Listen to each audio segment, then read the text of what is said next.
오늘 우리에게 주시는 하나님 말씀 창세기 23장입니다. 1절부터 20절까지 우리 한 절씩 교독하겠습니다. 사라가 127세를 살았으니 이것이 곧 사라가 누린 햇수라.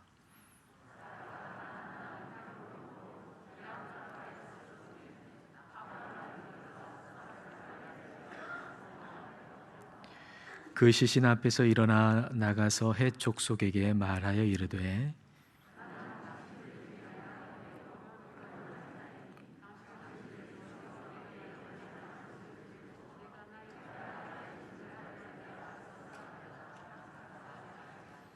헷 족속이 아브라함에게 대답하여 이르되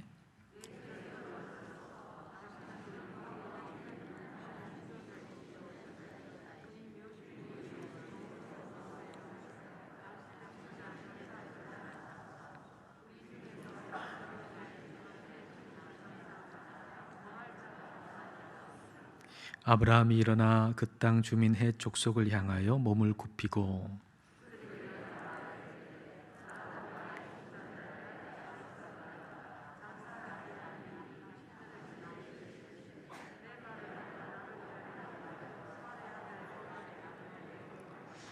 그가 그의 밭머리에 있는 그의 막벨라 구를 내게 주도록 하되 충분한 대가를 받고 그 구를 내게 주어 당신들 중에서 매장할 소유지가 되게 하기를 원하노라 하매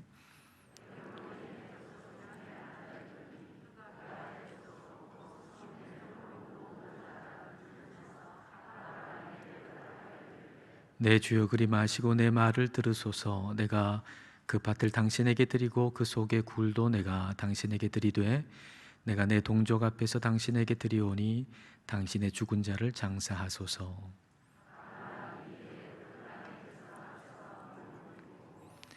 그 땅의 백성이 듣는 데서 에브론에게 말하여 이르되 당신이 합당히 여기면 청하건대 내 말을 들으시오. 내가 그 밭 값을 당신에게 주리니 당신은 내게서 받으시오. 내가 나의 죽은 자를 거기 장사하겠노라. 내 주여 내 말을 들으소서. 땅값은 은 400세겔이나 그것이 나와 당신 사이에 무슨 문제가 되리이까. 당신의 죽은 자를 장사하소서.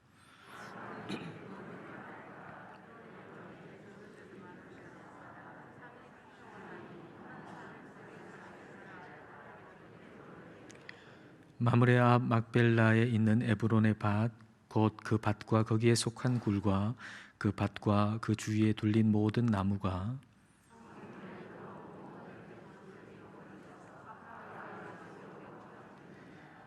그 후에 아브라함이 그 아내 사라를 가나안 땅 마므레 앞 막벨라 밭굴에 장사하였더라.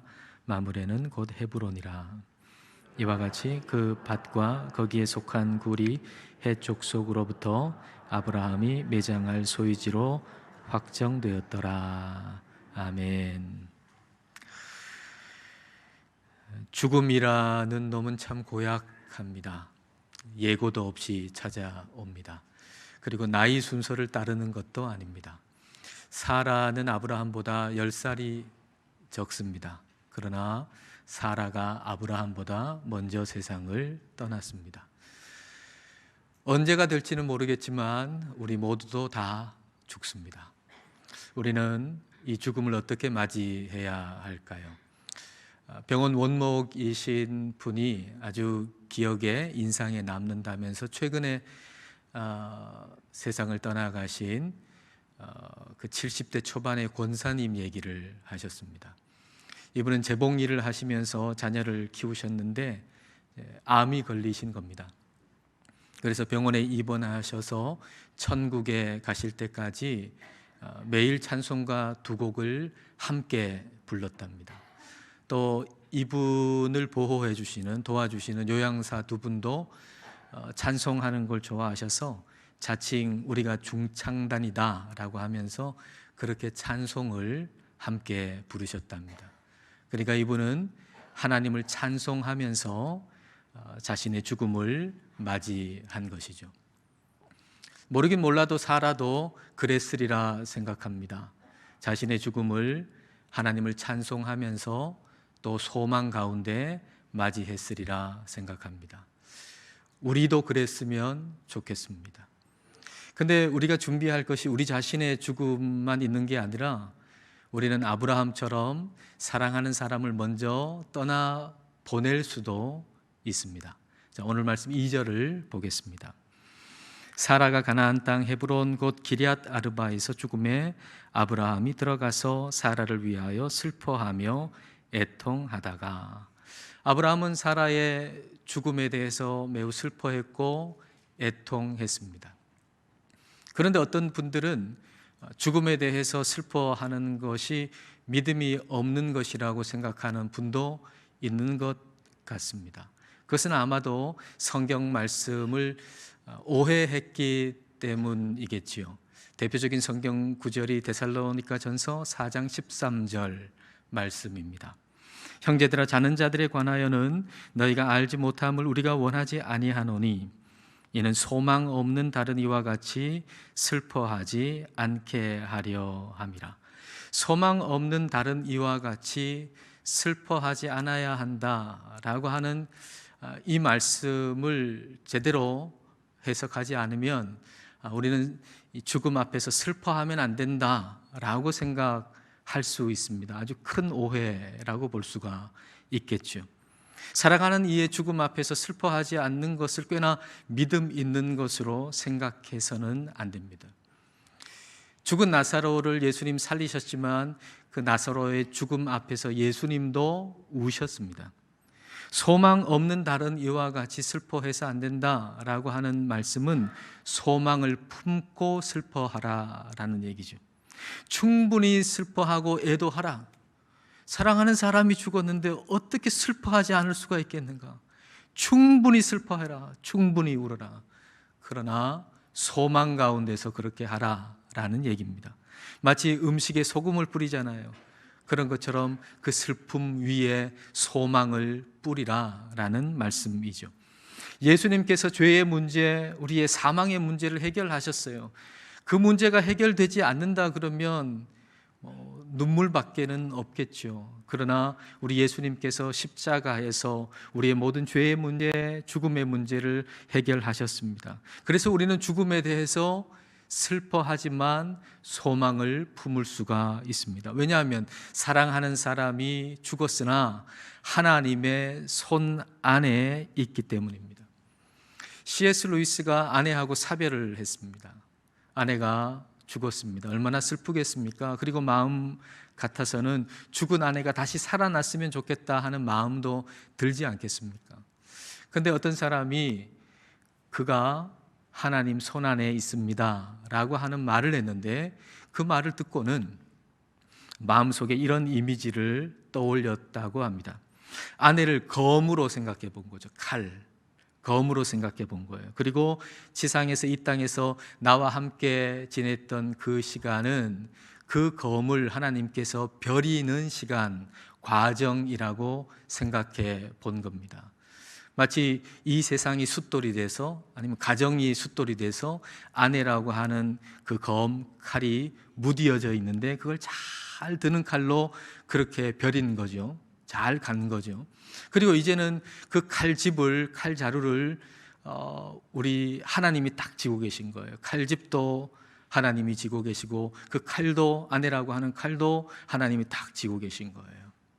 그러니까 하나님의 보검이 된 거죠. 그런데 하나님의 손에 쥐어 있는 그 칼이 너무 아름답고 너무 멋있는 거예요. 그런데 그 고인을 다시 이 세상으로 불러들인다고 하는 것은 얼마나 악한 일인가, 그렇게 생각한 거죠. 사랑하는 사람이 죽었지만 그러나 우리가 소망을 품고 슬퍼할 수 있는 것은 그가 하나님 손에 있는데 너무 아름다운 모습으로 있기 때문인 거예요. 우리가 사랑하는 사람 떠나갔지만 그러나 슬픔 중에도 우리가 소망을 품을 수 있는 것은 주님 손 안에 있기 때문이고 주님 손 안에 있는 그 사람이 지금 너무나 아름답고 너무나 멋있는 모습으로 있기 때문이에요. 아브라함은 아내의 죽음을 충분히 애도했고 슬퍼했어요. 그러나 소망 가운데서 그렇게 한 거예요. 근데 이게 가능했던 것은 천국의 소망이 있었기 때문이죠. 이 세상이 전부라면 어떻게 소망을 품겠습니까? 천국의 소망이 있었기 때문이에요. 자, 3절과 4절을 보겠습니다. 그 시신 앞에서 일어나 나가서 해 족속에게 말하여 이르되 나는 당신들 중에 나그네요 거류하는 자이니 당신들 중에서 내게 매장할 소유지를 주어 내가 나의 죽은 자를 내 앞에서 내어다가 장사하게 하시오.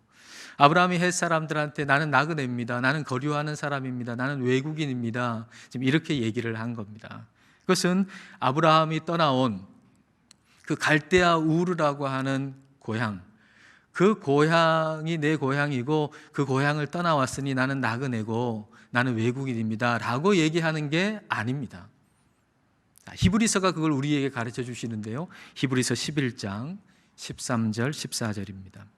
이 사람들은 바로 아브라함, 사라 같은 믿음의 사람들이에요. 그 윗절에 아브라함과 사라를 얘기하거든요.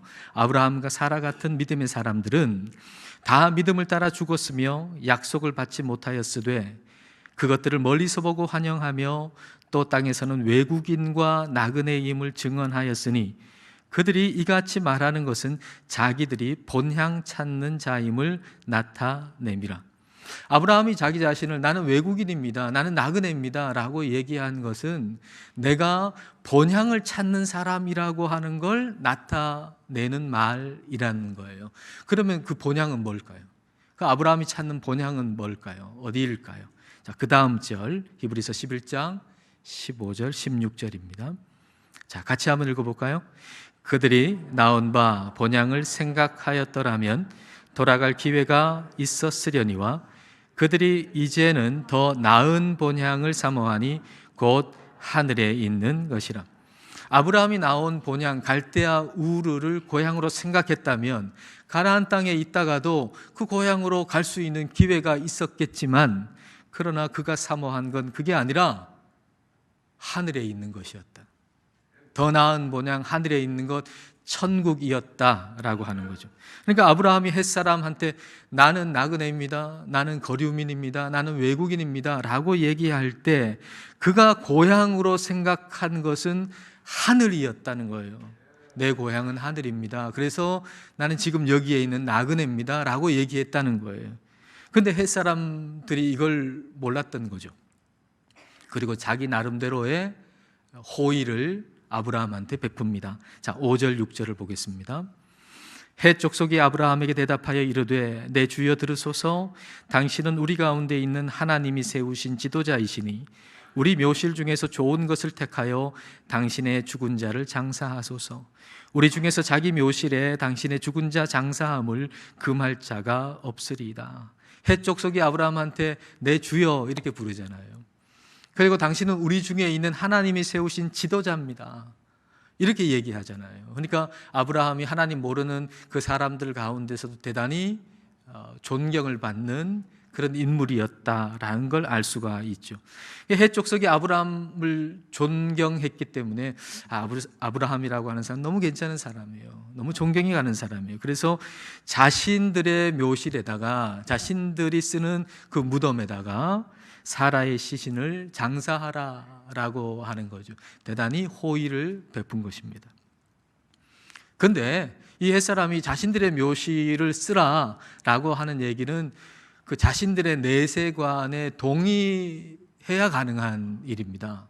그러니까 이 말은 다시 얘기하면 장례식장하고 묘지를 공짜로 다 줄 테니까 불교식으로 장례 예식하세요, 뭐 이런 얘기하고 비슷한 거예요.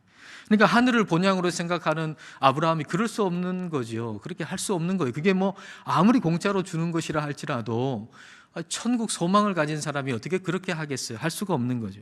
아브라함이 원한 것은 헷 족속이 주는 무덤을 임시로 빌려 쓰는 것이 아니라 그 막벨라 굴 돌 무덤을 자기의 돈을 주고 자기의 소유로 사기를 원했던 거예요. 자, 7절부터 9절입니다.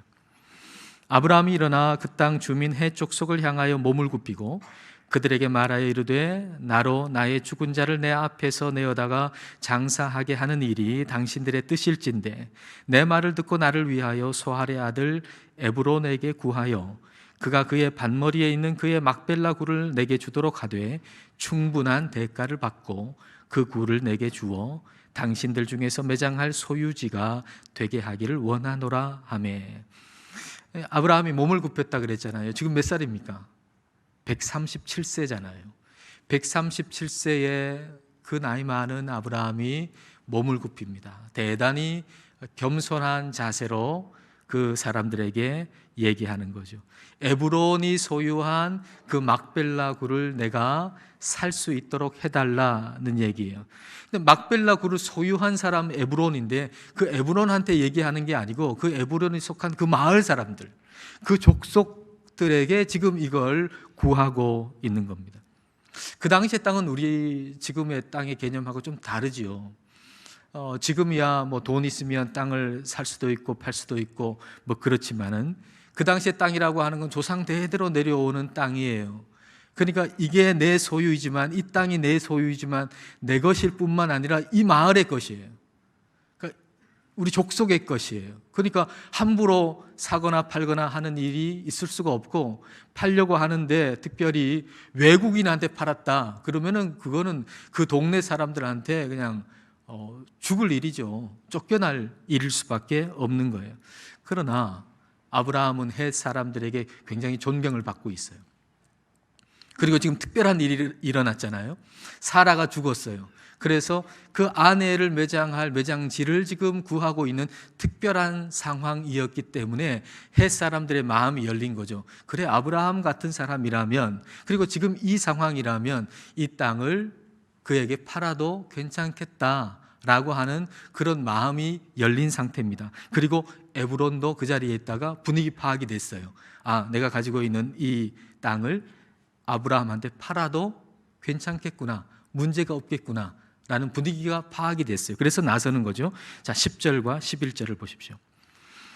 에브론이 헷 족속 중에 앉아 있더니 그가 헷 족속 곧 성문에 들어온 모든 자가 듣는 데서 아브라함에게 대답하여 이르되 내 주여 그리 마시고 내 말을 들으소서.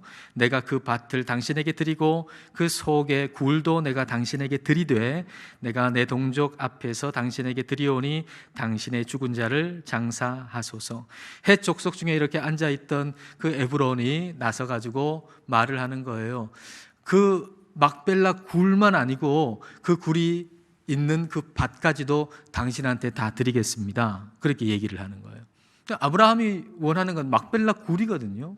막벨라 굴, 그 돌무덤을 원하는 것인데, 근데 에브론이 막벨라 굴만이 아니고 그게 속한 밭도 다 당신 가지십시오. 이렇게 얘기하는 겁니다. 그냥 준다고 할 때 고지고대로 믿어서는 안 됩니다. 여러분한테 누가 뭘 그냥 준다고 할 때 그대로 믿어서는 안 됩니다. 사려고 하는 사람이 말이에요. 이거 사겠다 그럴 때 이거 얼마짜리입니다 라고 얘기하면 그 당시의 문화는, 뭐 우리의 체면 문화도 비슷합니다만은 그 당시의 문화는 이거 얼마입니다 라고 곧바로 얘기하는 것은 참 예의 없는 일이에요. 그렇게 얘기하면 저놈 누구 아들이고 저놈 누구 자손이고 그렇게 얘기가 나올 수밖에 없는 그런 문화예요. 그러니까 체면을 지켜야 되기 때문에 이거 사겠습니다 라고 얘기해도 그냥 가지세요 이렇게 얘기해야 되는 거예요. 그래서 그냥 가지세요. 근데 막벨라 굴을 사려고 하는데 막벨라 굴만 아니고 그 굴이 속한 밭도 같이 가지세요. 그 말이 무슨 말입니까? 막벨라 굴만 팔아서는 돈이 안 됩니다. 그게 속하 있는 밭까지도 같이 사세요 이 말이 되는 거죠. 근데 이제 에브론이 자기에게 유리한 지금 거래를 지금 하고 있는 거예요. 근데 이거 아브라함이 몰랐겠습니까? 알았죠. 다 알았죠. 그러나 아브라함은 이걸 돈을 주고 그래 밭까지 팔겠다면 밭까지도 다 사겠다라고 얘기를 합니다. 그랬더니 그냥 가지라고 했던 에브론이 값을 은근슬쩍 흘리죠. 자, 15절을 보십시오. 내 주여 내 말을 들으소서. 땅값은 은 400세겔이나 그것이 나와 당신 사이에 무슨 문제가 되리까? 당신의 죽은 자를 장사하소서. 땅값은 은 400세겔이지만 그게 뭐 중요합니까? 그냥 가지세요. 그렇게 얘기를 하죠. 땅값으로 부른 400세겔은요, 오늘날로 환산하면 뭐 얼마인지 정확히는 알 수 없어요. 그러나 분명 엄청난 금액을 부르는 거예요. 엄청난 금액을. 비싸게. 아브라함으로부터 1000년 후에 다윗이 아라우나의 타작마당을 사는데 그 타작마당의 값이 은 50세겔이거든요. 그거 한번 생각해 보면 이 에브론이 부른 땅값, 이건 터무니없는 값이었을 가능성이 커요. 대단히 높은, 몇 배나 높은 그런 값을 부른 것이죠. 이렇게 값을 부르면 이제 흥정이 시작돼야 돼요. 처음에 사겠다 그러면 아니요, 가지세요. 살게요. 아니, 가지세요. 뭐 이게 얼마짜리지만은 그럼 문제가 되겠습니까? 가지세요. 400세겔 내겠습니다. 이렇게 곧바로 하는 게 아니라 너무 비쌉니다. 이렇게 흥정을 해야 되는데 아브라함은 흥정하지 아니하고 그냥 400세겔, 은 400세겔 그대로 주고 그 땅을 삽니다. 그렇게 해서 된 게 모든 사람들에게 명확하게 이 땅은 아브라함의 땅이다, 막벨라 굴은 아브라함의 소유다라고 하는 게 명확하게 됐다는 거예요. 그걸 두 번씩이나 강조하죠. 18절, 20절입니다. 성문에 들어온 모든 헷 족속이 보는 데서 아브라함의 소유로 확정된지라. 또 20절에도요, 이와 같이 그 밭과 거기에 속한 굴이 헷 족속으로부터 아브라함이 매장할 소유지로 확정되었더라. 이제 이 땅이 공식적으로 아브라함의 땅이 됐어요. 가나안 땅에서 최초로 또 유일한 소유가 된 거예요, 이 땅이. 그런데 아브라함은 왜 그토록 그 땅을 그렇게 비싼 가격을 주고 손해를 보면서까지 샀을까요? 그리고 성경은 왜 이걸 이렇게 구체적으로 이 일을 기록하고 있는 것일까요? 예레미야 속의 힌트를 찾을 수가 있어요. 예루살렘이 바벨론에게 멸망당하기 일보 직전에 하나님께서 예레미야한테 베냐민 땅 아나돗에 속한 밭을 사라고 말씀하세요. 그런데 그 땅은요, 이제 가치가 없는 땅이에요.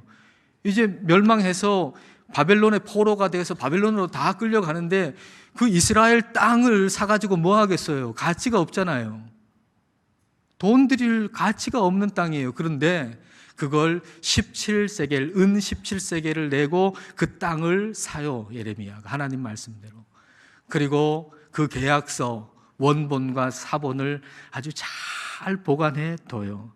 이렇게 땅을 사는 일을 통해서 하나님께서 그 땅에 너희가 바벨론으로 끌려가겠지만 그러나 다시 이 땅으로 돌아올 것이다 라고 하는 걸 말씀하고 계신 거예요. 여러분 생각해 보세요. 바벨론 땅으로 포로로 잡혀갔어요. 세월은 흘러가요. 다시 그 고향 땅으로 이스라엘로 돌아갈 것 같지가 않아요. 그런데 하나님께서는 다시 그곳으로 돌아갈 거다라고 말씀하고 계세요. 그런데 그 말씀이, 그 약속이 너무 추상적이잖아요. 마치 잘 될 거야 그렇게 얘기하는 것처럼. 뭐 밑도 끝도 없이 누가 너 잘 될 거야 그러면은 지금 너무 힘든데, 되는 거 아무것도 없는데 너 잘 될 거야 그러면 이게 너무 추상적이고 말도 안 되는 소리 같잖아요. 마찬가지로 그렇게 보이는 상황이에요. 애굽의 그 바벨론의 포로에서. 그런데 구체적으로 17세겔 내고 산 땅, 그리고 계약서, 그거 분명하잖아요.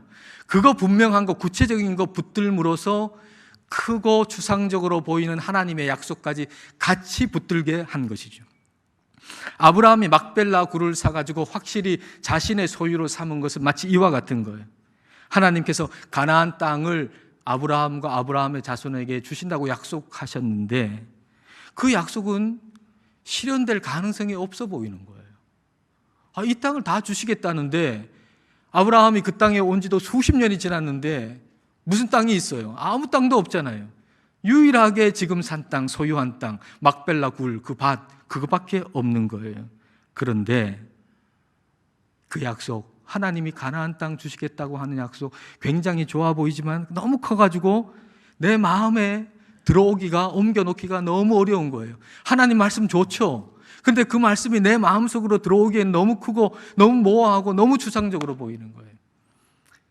식당에 뚝배기 막 끓고 있어요. 그 안에 맛있는 음식이 있어요. 너무 뜨거워요. 근데 그걸 손님 상에다가 옮겨갈 수가 없는 거예요. 너무 뜨거워서. 그런데 집게 같은, 손잡이 같은 집게가 딱 집어가지고 이렇게 옮기면 옮겨갈 수가 있잖아요. 아브라함이 자기의 소유로 확정한 막벨라 굴은 마치 이와 같은 손잡이에요. 소망의 손잡이.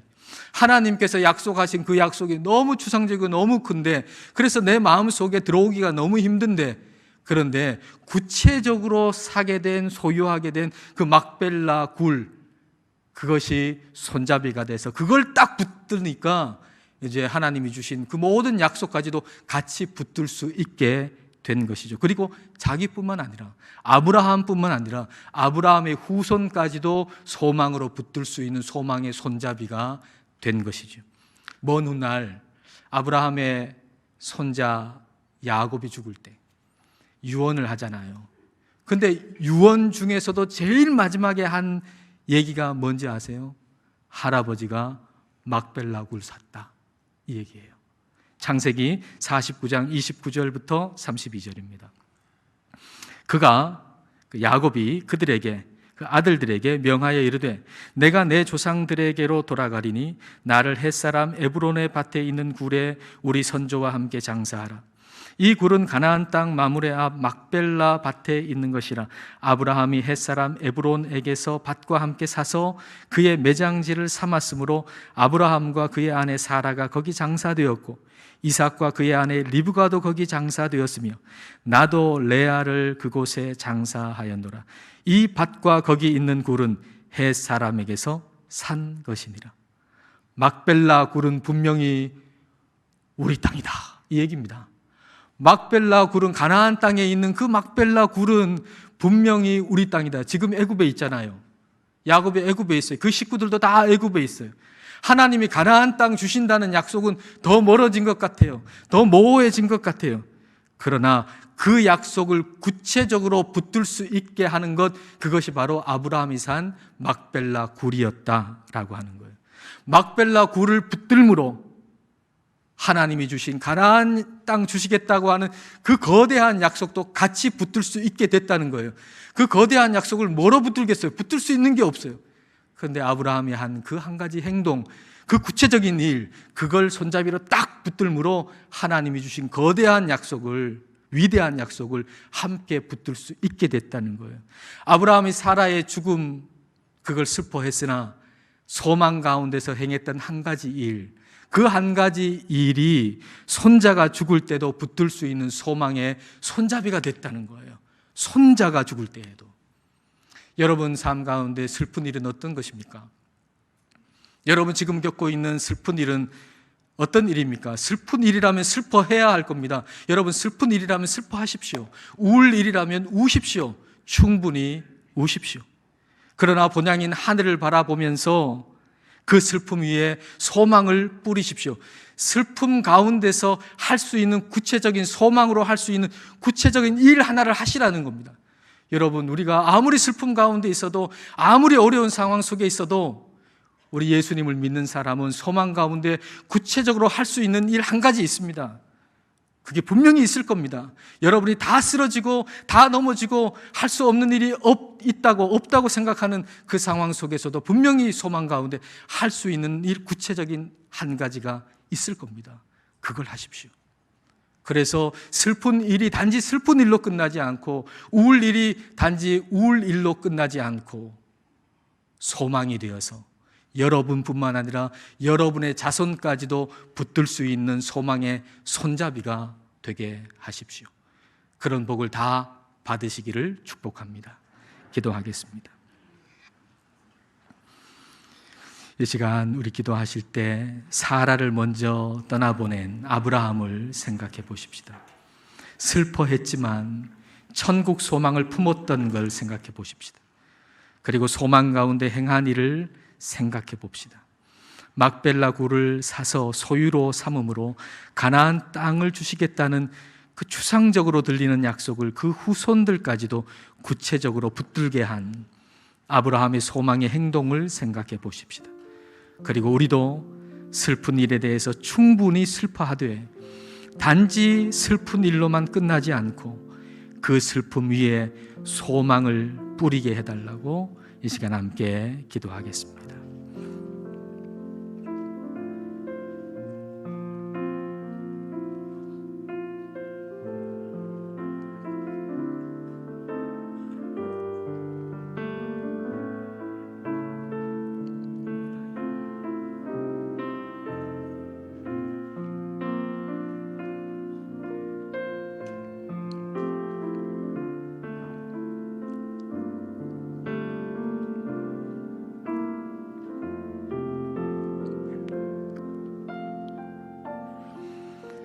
만물을 창조하시고 인생의 주인 되시는 하나님 아버지, 우리들은 유한하며 언젠가는 이 세상을 떠나야 합니다. 그리고 사랑하는 사람을 떠나보내야 하기도 합니다. 그것은 감당할 수 없을 만큼 큰 슬픔이지만 슬픔으로만 끝날 일이 아님을 깨우쳐 주심을 감사드립니다. 사라의 죽음 앞에서 아브라함이 슬퍼했지만 아브라함은 소망으로 막벨라 굴을 샀으며 그것이 그 후손들까지도 하나님의 약속을 소망으로 붙들게 했습니다. 이처럼 우리들도 슬픈 일에 슬퍼하고 우울 일에 울지만 단지 슬픈 일로 단지 우울 일로 끝나지 않고 그 슬픔 위에 소망을 뿌리게 하옵소서. 그리하여 슬픔 가운데서도 소망으로 한 그 일이 우리 자신과 우리 후손들까지도 구체적으로 하나님을 바라볼 수 있게 하는 복된 일이 되게 하옵소서. 예수님 이름으로 기도드립니다. 아멘.